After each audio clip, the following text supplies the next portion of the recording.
Welcome back students again in the next episode of your commerce clubs podcast. और यहाँ पे इस समय हमारे साथ सिमरन है जो कॉमर्स क्लब की स्टूडेंट रह चुकी हैं। ओवरऑल रिजल्ट्स निकल चुके हैं और दैट्स वाई ये तुम्हारी एक्सपीरियंसेस के लिए बहुत ज़्यादा ज़रूरी है कि किस तरीके से कॉमर्स क्लब में पढ़ के या फिर तुम कहीं पे भी पढ़ रहे हो, ज़रूरी ये नहीं कि तुम कॉमर्स क्लब ही ज्वाइन करो।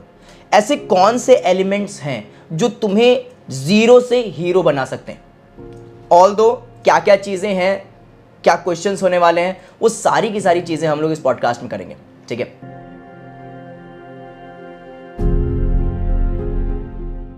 तो सबसे पहले वेलकम करता हूं मैं सिमरन इस नए पॉडकास्ट ऑफ कॉमर्स क्लब में। Thank you so much sir. और सबसे पहले तो यार अपना इंट्रोडक्शन दे दो, सारे के सारे हम लोग की जितनी भी ऑडियंस है यहाँ पे सबको अपना इंट्रोडक्शन दे दो कि भाई क्या बिलोंग करती हो, कहाँ पे तुम्हारा पास था, किस तरीके से तुमने अपना कॉमर्स क्लब का जर्नी शुरू किया और उसके बाद किस तरीके से सारा का सारा स्ट्रक्चर हुआ।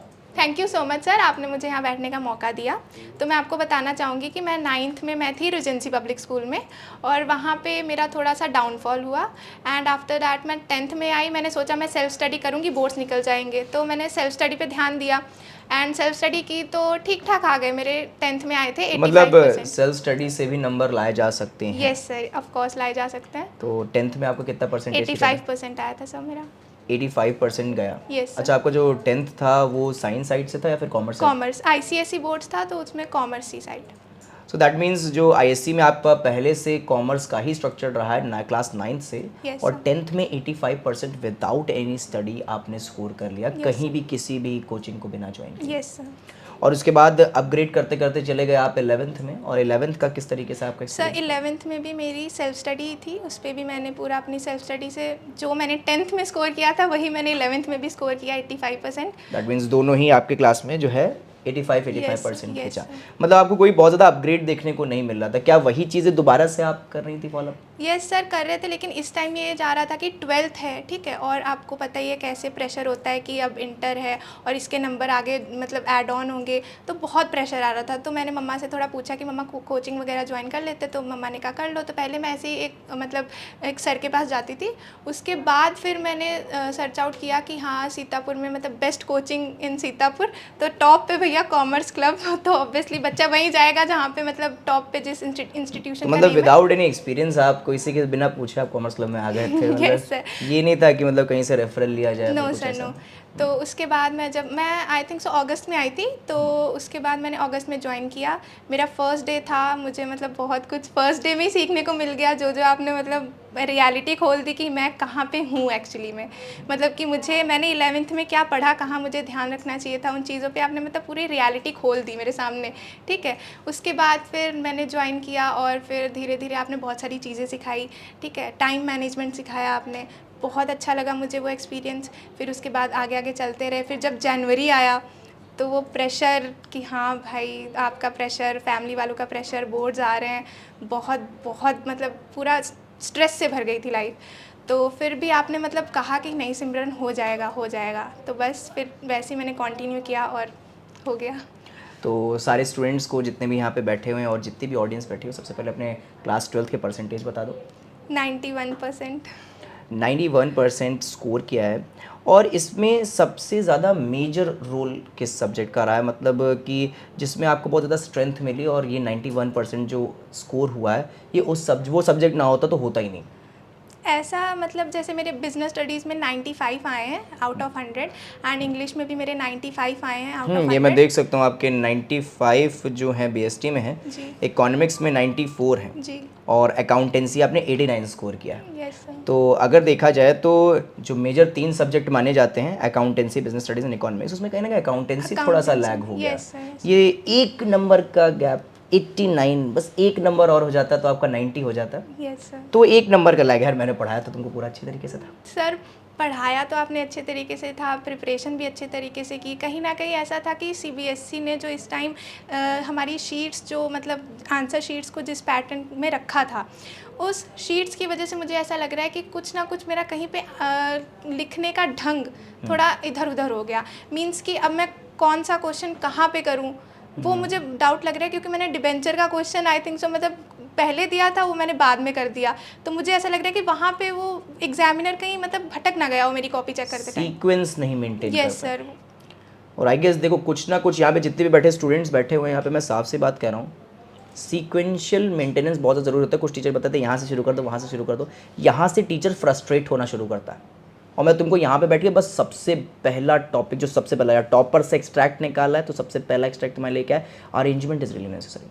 अगर कोई तुमसे आके ज्ञान दे रहा है ना कि यार ये कर लो वो कर लो, यहाँ शुरू कर देना, नंबर तो देगा ही टीचर, नहीं बच्चे, वो कोई कर्जा नहीं खाया हुआ है आपका। तो इस चीज़ का ध्यान रखना, कन्फ्यूजन होता है।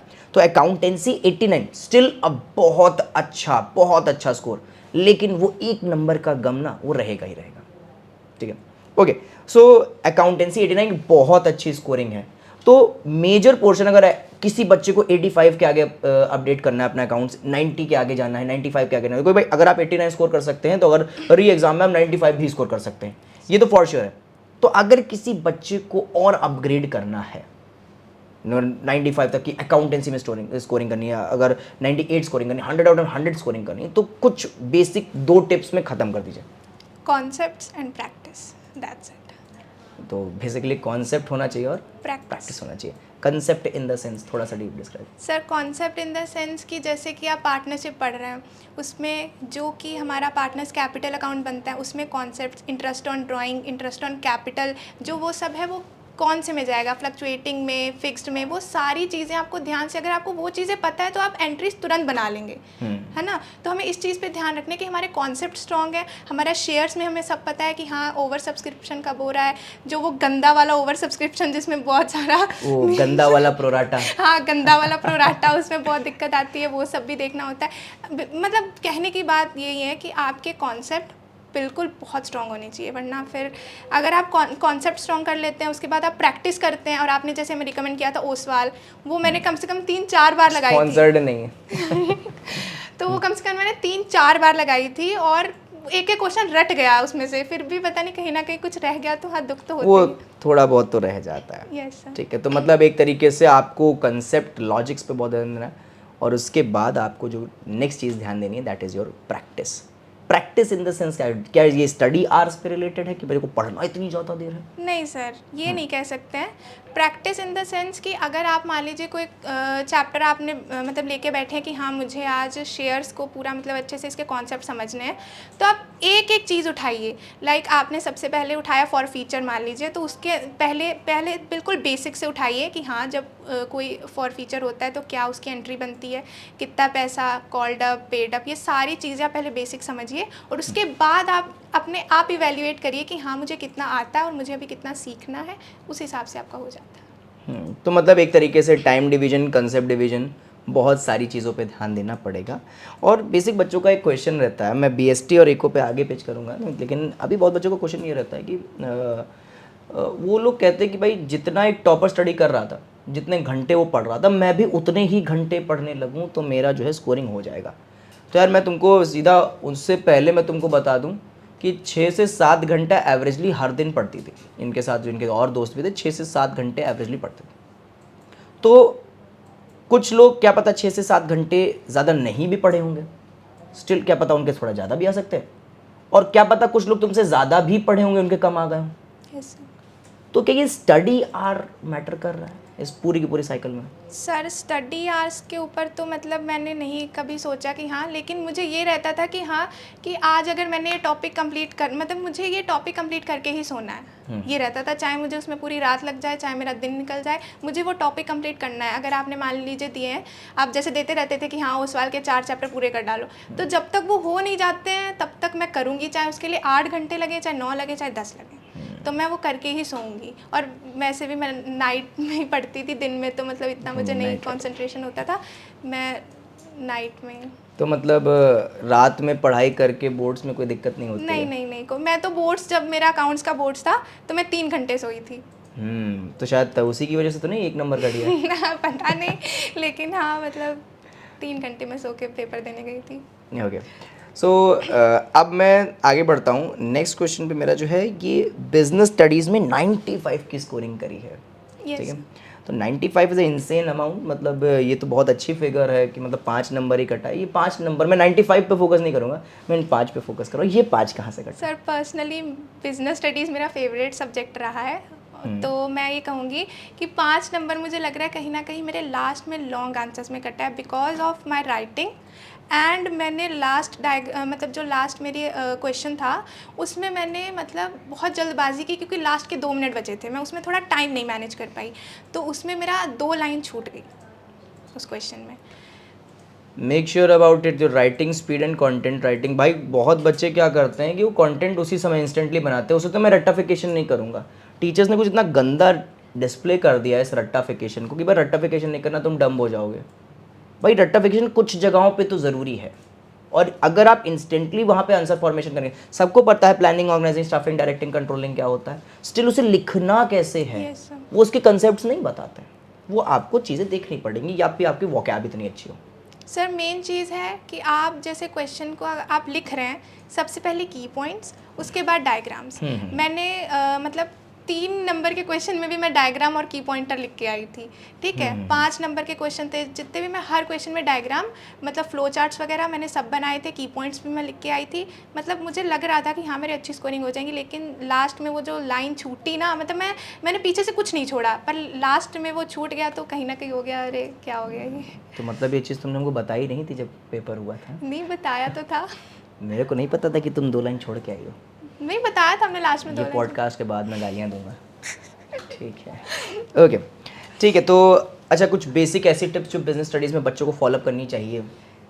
पहली बात कि आप देखिए बहुत सारे नए बच्चे ये पॉडकास्ट सुन रहे होंगे जो कि इस साल 12th देंगे, मैं उनको ये टिप देना चाहूँगी कि सबसे पहले आप सेकंड बुक के ऊपर ध्यान दें स्टार्टिंग से। मींस जो आपकी फाइनेंशियल मैनेजमेंट वो वाले चैप्टर हैं, फाइनेंशियल मार्केट, वो सारे चैप्टर्स को आप स्टार्टिंग में बिल्कुल स्टार्टिंग से। इस चीज़ को मैं बेस्ट एडवाइस बोलूँगा। मतलब मैं ये शायद किसी ने एडवाइस दी हो इस पूरे यूट्यूब के पूरे कल्चर में, शायद किसी यूट्यूबर ने या किसी टीचर ने, किसी मेंटोर ने एडवाइस दी हो। और अगर कोई ये बच्ची मेरे को एडवाइस दे रही है ना, या बच्चों को आप लोग को एडवाइस दे रही है, मैं इस पर सर्टिफिकेशन लगा रहा हूँ ना, मैं इस पर सर्टिफिकेशन 100 से ना 120% का सर्टिफिकेशन लगा रहा हूँ। That particular second part of that business studies, इस पर फोकस कर दिया ना, ये हो गई ना, तो बिजनेस स्टडीज़ ख़त्म है वहीं पर यार। तो बिजनेस स्टडीज़ वहीं पे ख़त्म हो जाती है। तो ये पहला पार्ट हो गया आपका ये कंट्रोलिंग तक का, और दूसरा पार्ट आपका जो शुरू होता है, जो ख़त्म होता है आपका ये कंज्यूमर प्रोटेक्शन पे। तो मतलब ये जो 4 चैप्टर का सेट है ना लास्ट के, दैट्स अ केक। तो मतलब पहला टिप तो आपको बहुत धांसू हो गया, मैं तो सीधा बोलूँगा बहुत धांसू टिप है आपको। और दूसरा टिप आप स्टूडेंट्स को क्या देना चाहिए? तो सेकंड टिप मेरी ये रहेगी कि जो आप लोगों का जैसे कि सेकंड बुक आपकी जब कंप्लीट हो जाती है तो आप स्टार्ट करिए, मतलब फर्स्ट बुक उसको पूरा कंप्लीट करिए।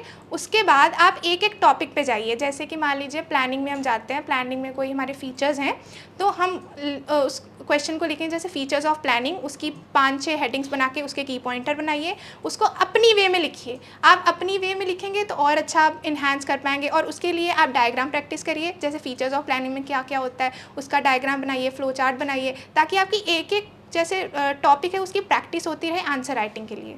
ये मेरी सेकंड टिप है। ओके, दैट मीन्स हमें प्रैक्टिस पे बहुत ज़्यादा ध्यान देना, आंसर फॉर्मेशन पे बहुत ज़्यादा, और लिखने पे बहुत ज़्यादा Yes. लिखना बहुत ज़्यादा, आजकल के बच्चों को रटने लगते हैं, और लिखना बहुत ज़्यादा इंपॉर्टेंट है। ओके, और एक छोटी सी चीज़, मैं बिजनेस स्टडी से क्वेश्चंस ख़त्म करने वाला था, लेकिन एक मेरे पे अभी जस्ट क्वेश्चन आया है कि ये फीचर्स, ऑब्जेक्टिव और ये जो क्या होता है, ये सारी की सारी चीज़ें बहुत जुड़वा लगती हैं। क्या इस पे मतलब क्या ओपिनियन है? क्या इसको अलग अलग इंडिविजुअली याद किया जाए, फिर ये सबके कॉमन निकाल दिया जाए? कॉमन भी है, जैसे फीचर्स की हम बात करें, प्लानिंग, ऑर्गेनाइजिंग, स्टाफिंग, डायरेक्टिंग, इन सब के कॉमन भी फीचर्स हैं कुछ, आप उनको भी देखिए, आप अपने हिसाब से बनाइए, लेकिन जो हेडिंग है ऊपर वो आपकी मेन होनी चाहिए। जैसे कि प्लानिंग है, मेंटल एक्सरसाइज है, तो वो मेंटल एक्सरसाइज वो प्लानिंग का फीचर है, ठीक है। तो आप उसे अच्छे से देखिए कि हाँ और कहीं तो मेंटल एक्सरसाइज है नहीं। और अगर आप इसको किसी और में लिख देंगे तो आपके नंबर ऑब्वियसली कट जाएंगे, क्योंकि जो एग्जामिनर होता है वो हेडिंग पे ज़्यादा ध्यान देता है, और आप पॉइंटर लिखेंगे, आपके ऊपर जो सब हेडिंग है उस पर ज़्यादा ध्यान दिया जाएगा। तो आप सब हेडिंग्स पे ज़्यादा ध्यान दीजिए। ओके, ठीक है। तो मेरा नेक्स्ट जो क्वेश्चन होने वाला है वो मैं आपके थोड़ा सा इकोनॉमिक्स पे फोकस करूँगा। इकोनॉमिक्स में 94 स्कोरिंग है आपकी, 94 scoring in economics, that means 6 number आपका कटा है। तो मैं इस 94 पे फोकस नहीं करके मैं 6 नंबर पे फोकस करूँगा, क्योंकि भाई फेलियर्स जहाँ पे हल्का सा छोटा भी फेलियर मिल रहा है तो उस पर फोकस करें तो सक्सेस की गारंटी बहुत ज़्यादा बढ़ जाती है। तो क्या होगा भाई? सर मुझे लग रहा है कि मेरा 96 मतलब 94 आया, तो 6 नंबर मेरे कहीं ना कहीं थ्योरी में ही कटे हैं, बिकॉज क्योंकि जो आपको पता है इकोनॉमिक्स एक ऐसा सब्जेक्ट है जिसमें हमें खुद लिखना पड़ता है, वहाँ पे मतलब majority of portion Indian economics हाँ। में बहुत सारी चीज़ें खुद लिखनी पड़ती हैं। जैसे मैक्रो इकोनॉमिक्स हो गई इस टाइम, तो मैक्रो इकोनॉमिक्स ऐसे आई थी कि आपको खुद ही आंसर फॉर्मेशन रखनी है, आपके अगर कॉन्सेप्ट स्ट्रांग नहीं है तो आप आंसर लिख ही नहीं सकते इकोनॉमिक्स में। इस बार एग्जाम में ऐसा आया था। और अगर हम इंडियन इकोनॉमिक्स को देखें तो वो as compare to macroeconomics easy थी, लेकिन मैक्रो इकोनॉमिक्स में इतना घुमा के क्वेश्चन पूछा गया था, लेकिन आंसर उसका ईजी था। घुमा के क्वेश्चन पूछा गया था, उसको लिखना, उसको उस पॉइंट तक लाना, उसके फिर डायग्राम्स, उसका वो सब उसको समझाना अच्छे से ताकि एग्जामिनर हमारी बात समझ जाए, वो बहुत ज़रूरी होता है। तो मुझे लग रहा है कि वो 6 नंबर कहीं ना कहीं मैं समझा नहीं पाई होंगी एग्जामिनर को, तब भी कट गए, वरना मैंने बहुत ट्राई किया था। और जैसे मान के चलते हैं कि की पॉइंटर्स की बात होती है या लॉन्ग, तो मैंने बहुत लॉन्ग लिखे थे, एक एक कॉन्सेप्ट समझाया था, की पॉइंटर भी, हेडिंग सब मैंने लिखी थी।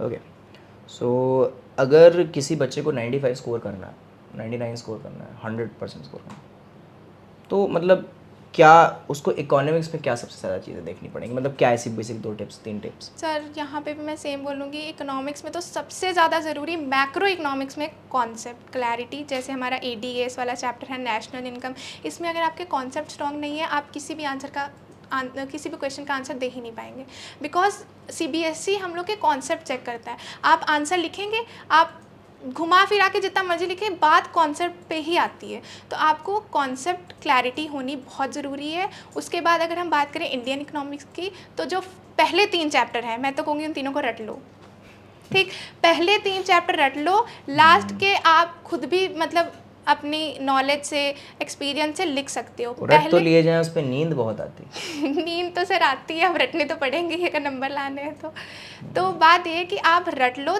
3 चैप्टर, रटने की ज़रूरत नहीं पड़ेगी, जो बच्चा मतलब अच्छा है वो पढ़ लेगा आराम से, लेकिन फिर भी जैसे, और सबसे पहली बात, डेट्स वगैरह पे फोकस करने की बिल्कुल ज़रूरत नहीं है। इकोनॉमिक्स में कोई भी आपसे डेट नहीं पूछता है, मतलब लॉन्ग में बात करते हैं MCQ की, तो ज़्यादा से ज़्यादा 2 या 3 क्वेश्चन आपके MCQ में बन जाएंगे डेट्स के ऊपर। यहाँ पे एमली, सॉरी मैं यहाँ पे कट कर रहा हूँ, you have scored 94 in economics. आपने इंडियन इकोनॉमिक्स में डेट्स कितनी याद करी थी? मैंने एक भी डेट नहीं याद की थी, और मैंने लिटरली मैंने मीन्स कहें आप, जो वो लास्ट चैप्टर है हमारा चाइना वाला, उसमें 2-3 डेट, वो ग्रेट लीप फॉरवर्ड वगैरह, ये सब, बस दैट्स इट। और मैंने बहुत मिनिमम। अरे बच्चा याद करता है इंडियन इकोनॉमिक्स तो सबसे पहले डेट्स याद करना शुरू करता है। बिल्कुल ज़रूरी नहीं है, बिल्कुल भी ज़रूरी नहीं है। आपसे कुछ नहीं, कोई डायरेक्ट क्वेश्चनिंग होगी कि बताओ ये कब हुआ था, ये कब हुआ था, ऐसा कुछ नहीं होता। Seriously it's really great advices, और बच्चे इसीलिए that's a topper sessions are really necessary for you all. और अगर मैं एक दिन सेक्रीफाइस करके ऑफलाइन सेक्टर को क्लोज करके अगर मैं ये पॉडकास्ट शूट करूँ ना, ये वर्थ जाने वाला है बहुत ज़्यादा, ठीक है। तो ये सारी की सारी चीज़ें तो हो गई। आगे जो मेरा last but not least question होने वाला है कि आपकी स्कोरिंग ओवरऑल जो इंग्लिश की है वो 95 है। Yes sir. बच्चों का तो मेजॉरिटी ऑफ चीज़ें जो है क्या कहते हैं गिर जाता है, मतलब एक तरीके से इंग्लिश के लिए डूबता है उनको। इंग्लिश में 95 स्कोर कर लिया, इसका क्या राज रहेगा? सर इसका राज यही है कि मैंने स्टार्टिंग में जो फॉर्मेट याद, मतलब जो मैंने याद किए थे, समझे थे, मैंने लास्ट तक बस वही फॉर्मेट अपने दिमाग में रखे। मैंने मतलब कुछ नई चीज़ें नहीं लाई? नहीं, एक बार जो देख लिया वो वही आखिरी तक है मेरे पास। यस सर, बिकॉज आप जितनी नई चीज़ें देखेंगे आप उतना ही कंफ्यूज हो गए एग्जाम में कि भैया यहाँ लाइन खींचनी चाहिए, यहाँ डेट नीचे आएगी, ऊपर आएगी, ये सब बिल्कुल नहीं। मैंने स्टार्टिंग में जब मैं KV में मतलब फर्स्ट मेरा था, मैंने एक ही फॉर्मेट सब किया, मैंने पेपर में भी वही फॉर्मेट लिखा, बस। तो दैट मीन्स आपको बार बार नई बुक्स की, नई पब्लिकेशन से नई लैंग्वेज नहीं देखनी है, आपको सेम कंसिस्टेंसी जो आज पढ़ रहे हो ये साल के अंत तक का रखनी है। ये तो बेगो सार हो गया। और सर रही बात मेरी लिटरेचर की, तो मैंने उसमें से, आप कहेंगे ना जैसे आपने नोट्स प्रोवाइड किए थे क्वेश्चन आंसर्स, तो मैंने उसको रीड किया था एक बार, समझा अच्छे से, और मैंने अपनी लैंग्वेज में आंसर फॉर्मेशन की थी। नहीं तो सही है। देखो बेसिकली क्या है कि कंफर्टेबल होना चाहिए, Yes, sir. आंसर देते वक्त कंफर्टेबल होना चाहिए। आपको समझाना आना चाहिए बस एग्जामिनर को कि हाँ अगर कोई क्वेश्चन है तो उसका आंसर आप समझा पाओ उसको, बस दैट्स इट, और कोई ज़रूरी नहीं है। Explanation is really necessary. Okay, so वो बहुत अच्छा लगा बातचीत करके, लेकिन एक जाते जाते एक छोटा सा कहते हैं, मतलब ओवरऑल सारे से, मैं किसी एक सब्जेक्ट पे बाधित नहीं होकर कह रहा हूँ, सारे के सारे सब्जेक्ट्स ऑल 5 हैं, किसी स्कूल में 6 चलते हैं, चाहे फिजिकल एजुकेशन हो, कंप्यूटर्स हो, और आपका जितने भी ऑप्शन चल रहे हैं, पेंटिंग एंड ऑल भी चलता है कहीं पे। एक ऐसी प्रो टिप जहाँ पे जैसे आपने 91 स्कोर किया, किसी को 98 स्कोर करना है, 99 स्कोर करना है, 95 स्कोर करना है, तो आप कहाँ पे लैग कर गए कि 96 आ जाता, 97, 98 आ जाता। मेरे को वो बताना है स्टूडेंट्स को कि यार तुमको वो चीज़ फोकस करनी है। सर मैं बताऊं तो मैंने मतलब थोड़ा लेट स्टार्ट किया। मुझे मीन्स पहले इतना मतलब क्लैरिफिकेशन नहीं था कि हाँ मैं कर लूँ। मुझे पहले था कि अभी आने दो बोर्ड्स, मैं पढ़ लूँगी। लेकिन मैंने जैसे मैं जब आपके पास आई हूँ, मैंने तब अपने बोर्ड्स को थोड़ा सीरियस लेना शुरू किया अगस्त में। उससे पहले मैं पढ़ लिया 1 घंटा 2 घंटा, बस दैट्स इट, हो गई पढ़ाई, स्कूल में चले गए, ठीक है। लेकिन जब मैं आपके पास आई हूँ तब मैंने मीन्स रात दिन एक करी है। और थोड़ी मेरी प्लानिंग में भी मुझे लग रहा है थोड़ी रह गई। जैसे कि हम लोग प्लान करते हैं कि हाँ मुझे आज ये पढ़ना है, ये टॉपिक कंप्लीट करना है, तो कहीं ना कहीं मेरा थोड़ा प्लानिंग में भी रह गया। तो मैं एक एडवाइस देना चाहूँगी कि आप सबसे पहले, मुझे नहीं पता जितने महीने आप कब ये वीडियो देख रहे हैं, जितने महीने आपके रह गए बोर्ड्स के, आप सबसे पहले आप जाइए और प्लानिंग बनाइए एक एक दिन की कि आपको क्या करना है, क्या नहीं करना है, आपके वीक पॉइंट्स क्या है, आपके स्ट्रॉन्ग पॉइंट्स क्या है, आपको किस पे ध्यान देना है। आप सब ये एक पेपर पे लिखिए और उन पे ध्यान देना शुरू करिए। That's it. बहुत अच्छी जो है टिप दी है यहाँ पे, और आई होप ये कुछ ना कुछ आपकी लाइफ में वैल्यू तो ऐड करी होगी 110%।